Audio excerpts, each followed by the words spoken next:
Hi friends, అందరికీ నమస్కారం. అంజలి కథలకి స్వాగతం. ఈరోజు చందమామ కథలోని బేతాళ కథ పేరు పునర్జన్మ. పట్టు వదలని విక్రమార్కుడు చెట్టు వద్దకు తిరిగి వెళ్ళి చెట్టుపై నుంచి శవాన్ని దించి భుజాన వేసుకుని ఎప్పటిలాగే మౌనంగా శ్మశానం కేసి నడవసాగాడు. అప్పుడు శవంలోని బేతాళుడు, రాజా, నీ ధైర్య సాహసాలకి, ఓర్పుకి, పట్టుదలకి ఎంత గొప్ప ఫలితం ఉంటుందో ఊహించలేకుండా ఉన్నాను. వెనకటికి కైరభుడు అనే సామాన్య సైనికుడు దాదాపు ఇలాంటి పరిస్థితుల్లోనే చిక్కుకొని నీకన్నా తక్కువ ధైర్యమే ప్రదర్శించినప్పటికీ అందుకు ప్రతిఫలంగా రాజకుమార్తెను పెళ్లాడాడు. నీకు శ్రమ తెలియకుండా ఉండగలందులకు అతని కథ చెబుతాను విను అంటూ ఈ విధంగా చెప్పసాగాడు. ఒకానొక దేశంలో ఒక రాజు ఉండేవాడు. ఆ రాజుకు పిల్లలు కలగలేదు. ఆయన ఒక వంక సంతాన వాంఛతో బాధపడుతూ ఉంటే ఆయన వద్ద కొలువు చేసేవారు, మహారాజా, తమ అనంతరము మమ్మల్ని పాలించేదెవరు? మీ కడుపున ఒక నలుసు కలగకపోతే మాకు ఏమిటి భవిష్యత్తు అంటూ రాజుని మరింతగా పీడించారు. దీనితో రాజు మరింత బాధపడి, వికృతాకారమైన పర్వాలేదు, నా బిడ్డ అంటూ ఒక్క నలుసు పుడితే నేనెంతో సంతోషిస్తాను అనుకున్నాడు. రాజు ఈ మాట అనుకున్న తర్వాత రాణి గర్భవతి అయి సకాలంలోనే ఒక ఆడపిల్లను కన్నది. ఆ పిల్ల అందమైనదే, అన్ని లక్షణాలు కలిగినదే, అయితే కారు నలుపు. మహారాజుకి సంతోషము దుఃఖము కూడా కలిగాయి. ఆయన రాణితో, ఇదేదో శాపం, ఏమైనా ఇది మన పిల్ల, అందులోనూ లేక కలిగింది, దీనితోనే మనం సంతృప్తి పడాలి, దీనికే మనము అచ్చట్లు ముచ్చట్లు చేసుకోవాలి అన్నాడు. ఆయన తన కుమార్తె కోసము ఒక ప్రత్యేకమైన భవనం కట్టించి దాన్ని రాజోచితంగా అలంకరింపజేసి పిల్లను సాకటానికి అవసరమైన దాదులని, నౌకర్లని ఏర్పాటు చేశాడు. తర్వాత ఆయన తన రాజ్యంలోని పండితులను, జ్యోతిష్కులను, మంత్రవేత్తలను, జ్ఞానులను సమావేశపరిచి, నా కుమార్తెకు గర్భవాసానే ఏదో విచిత్రమైన దోషం సంక్రమించింది, ఇలాంటిది పూర్వం ఎక్కడైనా జరిగిందా? దీనికి విరుగుడు ఏమిటి? మీ బుద్ధి చాతుర్యమంతా వినియోగించి ఈ పీడ విరగడయ్యే మార్గం ఆలోచించండి అన్నాడు. అందరూ తలా ఒక మాట చెప్పారు. జ్యోతిష్యులు గ్రహదోషమన్నారు, మంత్రవేత్తలు దుష్ప్రయోగమన్నారు, తత్వవేత్తలు ప్రారబ్ధమన్నారు, గ్రహశాంతులు, మంత్రోచ్చాటనలు కొంచెం కూడా పనిచేయలేదు. ఒక ముసలిది రాజుగారి దగ్గరికి పనిపెట్టుకొని వచ్చి, బాబు, అమ్మాయికి 18వ ఏట ప్రాణగండం ఉన్నది, ఆ గండం గడిచి బయటపడ్డాక మామూలు మనిషి అవుతుంది, మీరేమీ విచారించకండి అని చెప్పి తన దాన్ని తాను వెళ్ళిపోయింది. రాజకుమార్తె ఆ రోజుకారోజు మరింత అందంగా పెరుగుతూ వచ్చింది. కానీ ఆ పాద మస్తకము బొగ్గు నలుపు కావటం చేత ఆమె చక్కదనం ఏమాత్రమూ రాణించలేదు. అయితే ఆమె శరీరఛాయకు రాజు, రాణి, దాసీలు అలవాటు పడిపోయారు. ఆమె స్వభావము చాలా మృదువైనది. అందుచేత ఆమెను అందరూ ఎంతో ప్రేమతోనూ అభిమానంతోనూ చూసేవారు. ఇలా ఉండగా రాజకుమార్తెకు 17 ఏళ్లు నిండి 18వ ఏడు వచ్చింది. ఆమెకు పుట్టినరోజు పండగ మహావైభవంగా చేశారు. అది జరిగిన మర్నాడే ఆమెకు విచిత్రమైన వ్యాధి ఏదో కలిగింది. ఆమె తన తండ్రిని పిలిచి, నాన్న, నేనింక బతకను, అయినా చచ్చిపోయినాక నన్ను పాతేయవద్దు, ఒక పెట్టెలో పెట్టి మన వంశం వారి కోసం సమాధులు కట్టే ప్రత్యేక ఆవరణలో ఉంచి ఆ ఆవరణలో ఒకే ఒక సామాన్య సైనికుణ్ణి ప్రతి రాత్రి కాపలా ఉంచండి అని చెప్పి ప్రాణాలు విడిచింది. రాజకుమార్తె శవాన్ని ఒక పెట్టెలో ఉంచి మేళ తాళాలతో రాజు సమాధులుండే శ్మశానానికి తీసుకుని వెళ్ళాడు. ఆ పెట్టెను అక్కడ ఉన్న మండపాలలో ఒక దాని మీద ఉంచి శ్మశానంలో శవానికి కాపలాగా ఉండటానికి రాజకుమార్తె అడిగినది సామాన్య సైనికున్నే అయినప్పటికీ రాజుగారు ఆ రాత్రి కాపలాకు తన అంగరక్షకులలోని ఒక యోధుణ్ణి పంపాడు. అతన్ని రాజభటులు శ్మశానం దాకా సాగనంపి తిరిగి వచ్చేశారు. ఆ యోధుడు ఆవరణ తలుపులు మూసి లోపల రాజకుమార్తె శవం ఉన్న మండపం మెట్ల మీదనే కూర్చున్నాడు. సరిగ్గా అర్ధరాత్రి వేళ శవం ఉన్న పెట్టె యొక్క మూత ధడాలను తెలుసుకున్నది. రాజకుమార్తె అమాంతంగా యోధుడిపైన పడి గొంతు నులిమేసి వికృతంగా గోరీల మధ్య నృత్యం చేసి కేకలు పెట్టి కోడు కూసే వేళకు తన పెట్టెలోకి తిరిగి వెళ్ళిపోయింది. దీనికి కారణమేమిటంటే ఆమెలో బేతాళుడు ప్రవేశించాడు. తెల్లవారినాక రాజభటులు వచ్చారు. శ్మశానంలోకి ప్రవేశిస్తూనే వాళ్ళు యోధుడి శవాన్ని చూశారు. ఈ వార్త విని రాజు కుంగిపోయాడు. అయినా రెండవ రాత్రి ఆయన మరొక యోధుడిని కాపలాగా పంపాడు. వాడు కూడా బేతాళుడికి ఎరయ్యాడు. రాజు మంత్రులతో సమాలోచన జరిపాడు.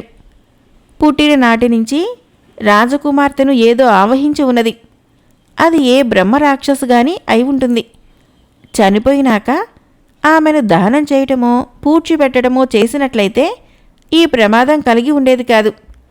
ఇప్పటికైనా మించిపోలేదు అన్నారు మంత్రులు. రాజుకి ఈ ఆలోచన నచ్చలేదు. తన కుమార్తె ఆఖరి క్షణంలో కోరిన కోరిక నెరవేర్చకుండా ఉండటం ఆయనకు సాధ్యం కాలేదు. ఆయన తన సేనానాయకుడిని పిలిచి ధైర్య సాహసాలు గల సైనికుల్ని ఏరి నా వద్దకు పంపండి అన్నాడు. 10 మంది సైనికులు రాజుగారి వద్దకు వచ్చారు. ఆయన వారితో, మీలో ఎవరు ఈ రాత్రికి శ్మశానంలో కాపలా కాస్తారు? ఇది మామూలు కాపలా కాదు, ప్రాణాపాయకరమైనది. ప్రాణాలు దక్కించుకోగలిగిన సైనికుడికి అర్ధరాజ్యమైనా ఇస్తాను అన్నాడు. ఆ సైనికులలో కైరబుడు అనేవాడు, మహారాజా నన్ను కాపలాకి పంపండి అన్నాడు. ఈ కైరబుడు పరమ సాహసి, జీవితం మీద రోతగలవాడు. యుద్ధానికి పంపితే యుక్తి నేర్పరితనము పాటించకుండా శత్రువులపైకి లంఘించి మొండిగా ఊచకోత కోసేవాడు. ఎన్నోసార్లు వాడు తన ప్రాణం మీదకి తెచ్చుకొని ఆయురార్థం ఉండడం చేతనే ప్రాణాలతో బయటపడ్డాడు. నిత్య జీవితంలో కూడా వాడు అలాగే ప్రవర్తించేవాడు. వాడికి జూదం అంటే ఇష్టం. కానీ తన దగ్గర ఉన్నదంతా ఒక్కసారే పణంగా పెట్టి క్షణంలో పోగొట్టుకునేవాడు. అందుచేత వాడికి జీవితంలో ఆనందం లేదు. జూదగాడి మనస్తత్వంతోనే వాడు కాపలాకు ఒప్పుకున్నాడు. వస్తే అర్ధరాజ్యం వస్తుంది, పోతే ప్రాణం పోతుంది. 3వ నాటి రాత్రి రాజభటులు కైరబుణ్ణి శ్మశానం దాకా తీసుకుపోయి వెనక్కి వెళ్ళిపోయారు. నిర్జనమైన ప్రదేశం, కటిక చీకటి, రాజకుమార్తె శవంలో ఏదో భూతం. ఇవన్నీ తలుచుకుంటే కైరబుడికి జన్మలో మొదటిసారిగా భయం పట్టుకున్నది. శత్రువులతో పోరాటం వేరు, వాళ్ళు మనుషులు. బ్రహ్మరాక్షసుతో ఎట్లా పోట్లాడటం? కైరబుడు తిన్నగా ఇంటికి పోవటానికి నిశ్చయించుకున్నాడు. శ్మశానంలో కాపలా కాయలేదంటే రాజుగారు రేపు తన తల తీయవచ్చు, మరొక శిక్షతో పోనీయవచ్చు. కానీ కాపలా కాస్తే ఒక అర్ధరాత్రి వేళ తన చావు తథ్యం. ఇలా అనుకొని కైరబుడు శ్మశాన ద్వారం నుంచి వెనక్కు తిరిగి 4 అడుగులు వేసేసరికి అతని దారికి అడ్డంగా ఒక తెల్లని ఆకారం కనిపించింది. తెల్లని బట్టలు, తెల్లటి పొడవైన గడ్డము కలిగి ఎవరో మునిలాగున్నాడు. వెళ్ళిపోతున్నావేం నాయనా అన్నాడు ఆ ముని. చావటం ఇష్టం లేక అన్నాడు కైరబుడు. వెర్రివాడ, నువ్వు చావవు, నేను చెప్పినట్లు చెయ్యి. ఈ విభూది తీసుకో. అర్ధరాత్రి అయ్యే సమయానికి రాజకుమార్తె శవం ఉన్న పెట్టె పక్కనే దాని మూత తెరుచుకునే వైపుగా పడుకో. రాజకుమార్తె పెట్టెలో నుంచి పైకి వస్తూ నిన్ను చూడలేదు. ఆమె నీకోసము శ్మశానం అంతటా వెతుకుతుంది. ఈ లోపుగా నువ్వు ఆ పెట్టెలో ఈ విభూది చల్లి అందులో పడుకో. రాజకుమార్తె పెట్టె వద్దకు తిరిగి వచ్చి నిన్ను బయటికి రమ్మంటుంది. నీవు మాత్రం కదలకు. ఆమె పలకరిస్తే పలకకు. ఆ పలకరించేది బేతాళుడు. బేతాళుడు ఆమెను వదిలి వెళ్ళినట్లు రూఢి అయ్యేదాకా నువ్వు కదలకు, పలకకు. పెట్టెలో నుంచి పైకి రామాకు. తొలికోడి కూసినాక నీకు బేతాళుడి భయం ఉండదు. వెళ్ళు, వెళ్ళి కాపలాకాయి అంటూ ఆ ముని కైరబుడి చేతిలో ఇంత విభూతి పెట్టాడు. కైరబుడికి పోయిన ధైర్యం తిరిగి వచ్చింది. అతడు నిశ్చింతగా పాటలు పాడుకుంటూ చాలాసేపు శ్మశానమంతటా తిరిగాడు. ఆకాశాన నక్షత్రాలు అర్ధరాత్రి కావస్తున్నదని సూచించగానే అతడు మండపం మీదకి వెళ్ళి శవం ఉన్న పెట్టె పక్కనే పడుకున్నాడు. సరిగ్గా అర్ధరాత్రి వేళ పెట్టె మూత దడాలను తెరుచుకున్నది. రాజకుమార్తె తుఫాను వేగంతో పెట్టె నుంచి పైకి వచ్చి మండపం మీద నుంచి క్రిందికి ఒక్క దూకి దూకి కాపలావాడి కోసం అంతటా వెతకసాగింది. మామూలుగా ఎంతో సౌమ్యంగా ఉండే ఆమె ముఖము భయంకరంగా ఉన్నది. ఆమె కళ్ళు చింతనిప్పుల్లా మండుతున్నాయి. కైరబుడు చప్పున తాను దాగిన చోటు నుంచి లేచి తన చేతిలో ఉన్న విభూది పెట్టెలో చల్లి రాజకుమార్తె శవం స్థానంలో తాను పడుకున్నాడు. రాజకుమార్తె రంకెలు పెడుతూ శ్మశానమంతటా చాలాసేపు వెతికింది. మధ్య మధ్య ఆకలి ఆకలి అని కేకలు పెట్టింది. ఎక్కడున్నావు? రా బయటికి, నేను పట్టుకోలేననుకున్నావా అంటూ సమాధులన్నిటి వెనక మళ్ళీ మళ్ళీ వెతికింది. చివరికామె ఒక్క ఎగురు ఎగిరి మండపం మీదకి వచ్చి పెట్టెలో పడుకుని ఉన్న కైరబుణ్ణి చూసి, ఇక్కడున్నావా, యువతలికిరా, ఇది నా ఇల్లు అన్నది. ఆమె కంఠధ్వని కర్కశంగా ఉన్నది. కైరబుడు కదల్లేదు, మెదల్లేదు. రాజకుమార్తె అతనిని ఎన్నో ప్రశ్నలు వేసింది. ఒక్కదానికి అతను జవాబు చెప్పలేదు. అతన్ని భయపెట్టింది. అతన్ని పట్టుకొని బయటికి లాగేదానిలా అభినయించింది. కైరబుడు చలించలేదు. క్రమంగా ఆమె కంఠధ్వనిలో కర్కసత్వం తగ్గిపోతూ ఉండటం గమనించి కైరబుడు తన కళ్ళు సగం తెరిచి ఆమె కేసు చూశాడు. నల్లగా ఉండవలసిన ఆమె ముఖము తెల్లగా అయింది. ఆమె మెడ మీది నలుపు రంగు విరుగుతూ ఉండటము అతనికి కనిపించి పట్టరాని ఆనందం కలిగింది. అయినప్పటికీ అతన్ని ఎలాగైనా మాట్లాడించడానికి ఆమె ఇంకా ప్రయత్నిస్తూనే ఉంది. ఆ ప్రయత్నం చేస్తున్నది ఓడిపోతున్న బేతాళుడని కైరబుడు గ్రహించాడు. ఆమె కంఠస్వరము క్రమంగా శ్రావ్యంగా మారటం కూడా అతను గమనించాడు. తొలికోడి కూసినదాకా అతను ఆ పెట్టెలో అలాగే కళ్ళు మూసుకొని పడుకొని ఉన్నాడు. కోడికూత వింటూనే అతను కళ్ళు తెరిచి చూశాడు. రాకుమార్తె నిలువున పాలరాతి బొమ్మలాగా తయారై ఉన్నది. ఆమె వంగి అతడి చెయ్యి పట్టుకొని పైకి లాగుతూ, నన్ను కాపాడావు ఇంకలే అన్నది ఎంతో ప్రేమగా. తెల్లవారి రాజభటులు వచ్చేసరికి కైరబుడు, రాజకుమార్తె మండపం మెట్ల మీద కూర్చొని కబుర్లు చెప్పుకుంటూ కనిపించారు. కైరబుడు ప్రాణాలతో ఉండటం కన్నా కూడా రాజకుమార్తె బతికి ఉండటము, ఆమె శరీరము నలుపు విరిగి తెల్లగా ఉండటము వారిని ఎక్కువ ఆశ్చర్యపరిచింది. రాజుగారు ఆయన అనుచరులు పొందిన ఆనందానికి హద్దే లేదు. రాజుగారు సభలో కైరబుడిని ఉగ్గడిస్తూ, ఇతనికి కాపలా కాసినందుకే అర్ధరాజ్యం ఇస్తానన్నాను. నా కుమార్తెకు శాప విముక్తి కలిగించి ప్రాణదానం కూడా చేశాడు.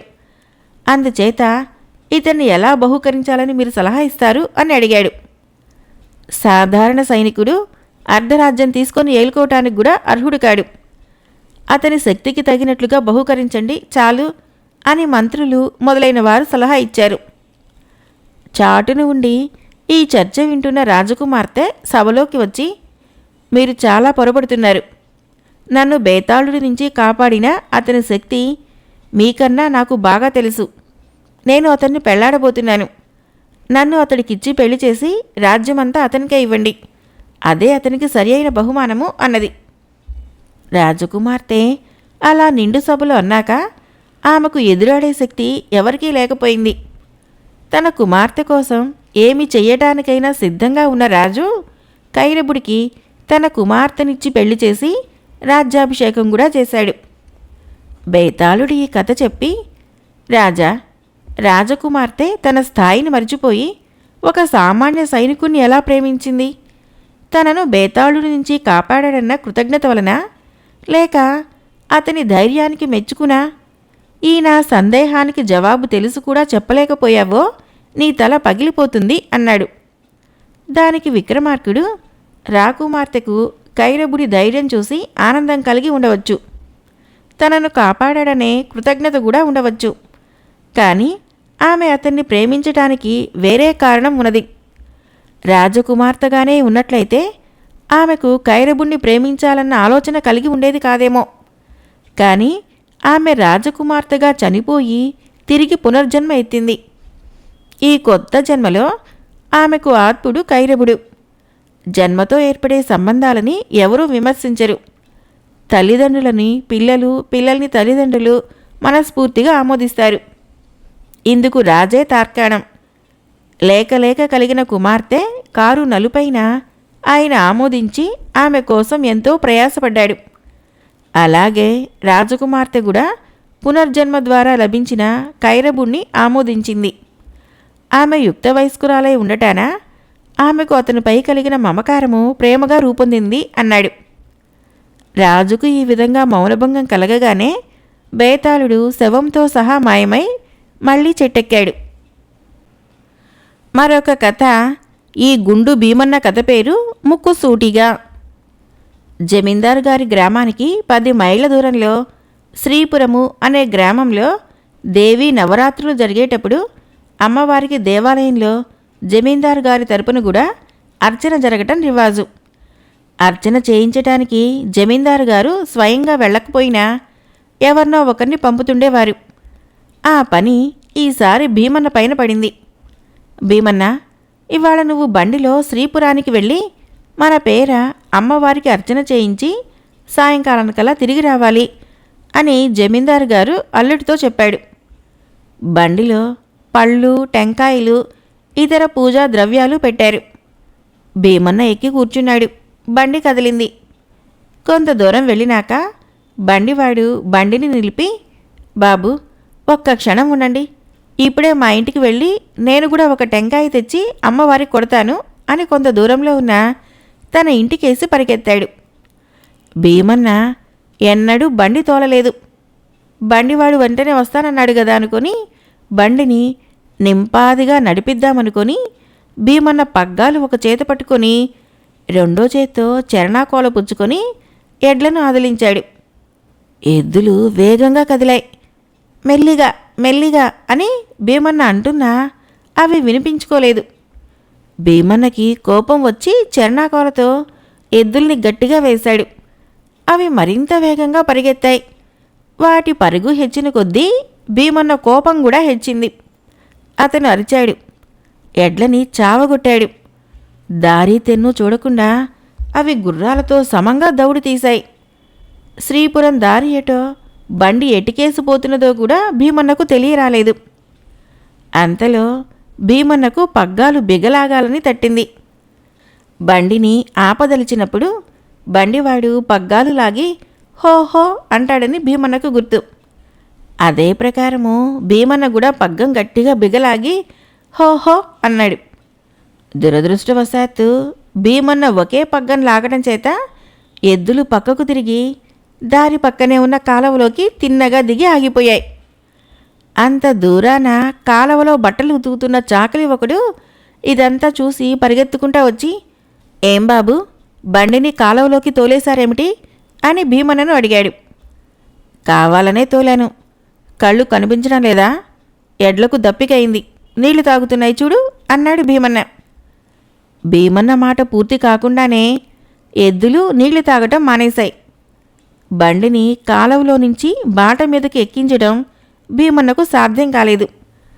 చాకలివాడే సహాయం చేసి బండిని దారి మీదకు తెచ్చాడు. చూడు, శ్రీపురానికి దారి ఎటు అని భీమన్న చాకలిని అడిగాడు.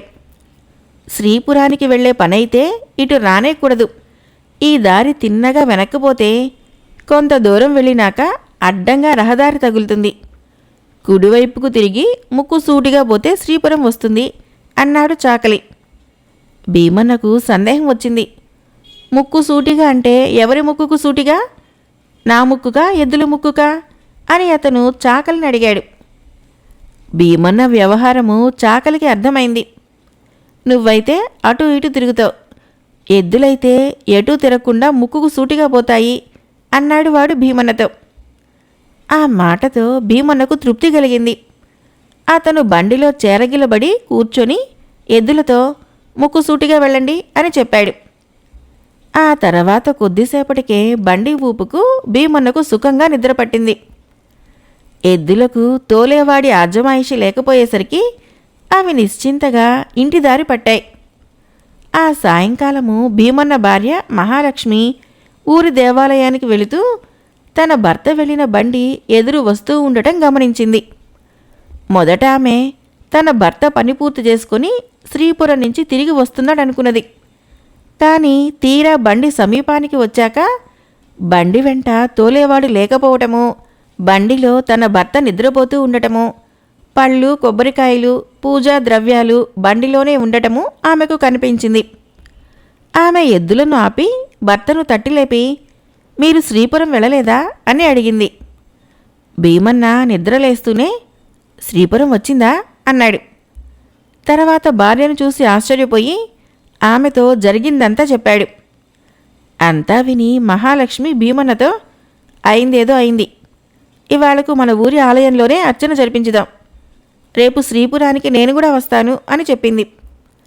ఇద్దరూ కలిసి దేవాలయంలో అర్చన జరిపి ప్రసాదంతో ఇంటికి తిరిగి వచ్చారు. ఉదయమనగా మరొక గ్రామం వెళ్ళిన జమీందారు పొద్దుపోయి ఇంటికి వచ్చాడు.